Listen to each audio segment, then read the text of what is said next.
আমার কইতেছে মাদ্রাসা একটা কূপ মারবো, কূপ মাইরে একেবারে গার পালাই দেব।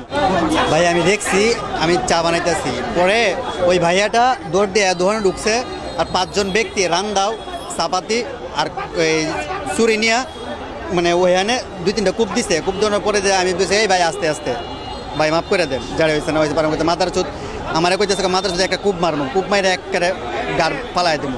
পরে আমি আমার মতন মানে ভয় পাইয়া আমি মনে করি নিচে মানে থমকাই গেছে আর কি। পরে কি হয়েছে ভাই আমি আর মনে করেন যে আমি আর 5 মিনিট পর্যন্ত গেলে ওইখানে গেলে মানে বসে আসছিলাম, মানে পরে কি হয়েছে আমি আর কিছু কই যাচ্তাম না বড় ভাই। বিষয়টা কীভাবে নিব আসলে আমরা দেখিও পুরো আতঙ্কের ভিতরে আছি।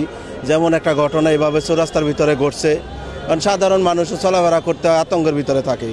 যেমন সে নাকি পেশাগত একজন সাংবাদিক, সে ওই দিকে থেকে দৌড়ে আসছে আত্মরক্ষার জন্য, এখানে আইসে, এখানেও তার রেহাই পাইল না। শেষ পর্যন্ত তারা খুনেরা তাদের খুন কইরা চলে গেছে।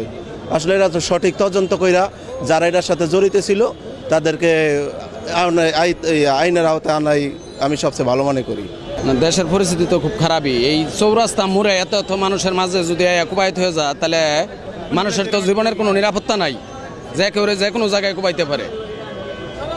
ভাই নিশ্চয়ই এটা খুব খারাপভাবে দেখার বিষয়, কারণ আমরা তো এরকম বাংলাদেশ চাই না। আমরা এরকম বাংলাদেশ চাই না যেটাতে মনে হয় যে কোনো গার্ডিয়ানহীন একটা বাংলাদেশের মধ্যে বসবাস